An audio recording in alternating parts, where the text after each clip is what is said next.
ప్రత్యేక తెలంగాణ రాష్ట్రంలో తొలి మున్సిపల్ కార్పొరేషన్లో పాగా వేసింది బీజేపీ. కరీంనగర్ మున్సిపల్ కార్పొరేషన్ను కైవసం చేసుకుంది. ఇక్కడ మొదటి నుంచి ప్రభావం చూపిస్తున్న కేంద్ర మంత్రి బండి సంజయ్ చివరి వరకు తన పట్టు జారిపోకుండా చూసుకున్నారు. దశాబ్దాల పోరాటం తర్వాత తన కలను సాకారం చేసుకుని బీజేపీ శ్రేణుల్లో ఉత్సాహం తీసుకొచ్చారు. అధికార కాంగ్రెస్ పార్టీ ఎంఐఎంలు ఎన్ని ఎత్తుగడలు వేసినా విరుగుడు మంత్రం వేసుకుంటూ వెళ్లారు సంజయ్. ఇక కీలక ఎన్నిక రోజున బీఆర్ఎస్ మేయర్ ఎలక్షన్ కు దూరంగా ఉండటంతో కాంగ్రెస్ ఎంఐఎం ఎత్తుగడలు పారలేదు. బీజేపీకి కేక్ వాక్ అయింది. మేయర్ గా శ్రీనివాస్, డిప్యూటీ మేయర్ గా సునీల్ రావు ఎన్నికయ్యారు.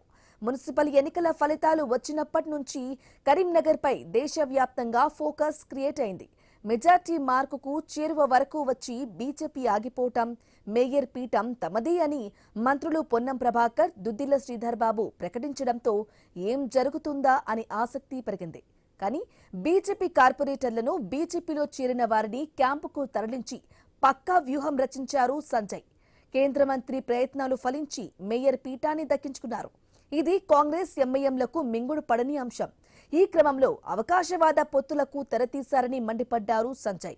ఇక నుంచి తెలంగాణలో పొలిటికల్ లెక్క వేరే ఉంటుందని పేర్కొన్నారు. సంవత్సరాలు బీఆర్ఎస్ పార్టీ ఒక పైసా ఇచ్చిందా? 2 సంవత్సరాలు కాంగ్రెస్ పార్టీ ప్రభుత్వం ఒక పైసా ఇచ్చిందా? మీరు హామీలు ఇచ్చిందా? మరి దేనికి అడ్డుకునే ప్రయత్నం చేశారు వాళ్ళు? ఈ చీకటి ఒప్పందాలేంది? ఏం కారణం లేదు. బీజేపీ రావద్దు. ఇప్పుడు ఆట మొదలైంది. ఇప్పుడు ఆట మీరు స్టార్ట్ చేశారు. ఎన్నికల ముందు ఆట మీరు స్టార్ట్ చేశారు. ఆటకు ముగింపు మేమిచ్చినాం. ఇలా కప్పు గెలిచి మేము ముగింపించినాం. బీజేపీని అడ్డుకునే దమ్ము మీకు లేదు. మీ కుట్రలు చేస్తే, మీ కుతంత్రాలు చేస్తే తెలంగాణ రాష్ట్రంలో యుద్ధం స్టార్ట్ చేసినాం. ఆ యుద్ధం కరీంనగర్ స్టార్ట్ అయింది. నిన్న పక్క దేశంతో క్రికెట్ మ్యాచ్ లో భారత్ గెలిచింది. ఈరోజు పక్క పార్టీలతో యుద్ధంలో కరీంనగర్ లో ఆడిన కబడ్డీ ఆటలో మేయర్ కప్ను భారతీయ జనతా పార్టీ గెలిచింది. దీని వెనుక అనేక కుట్రలు, ప్రజలకు బయటికి కనిపించని కుట్రలు, కుతంత్రాలు, అవి బయట చెప్పరానివన్నీ కూడా. కానీ ఎన్ని చేసినా కూడా ధర్మం వైపే, ప్రజాస్వామ్యమే ఎప్పుడు గెలుస్తుందన్న విషయం ఈరోజు స్పష్టమైంది.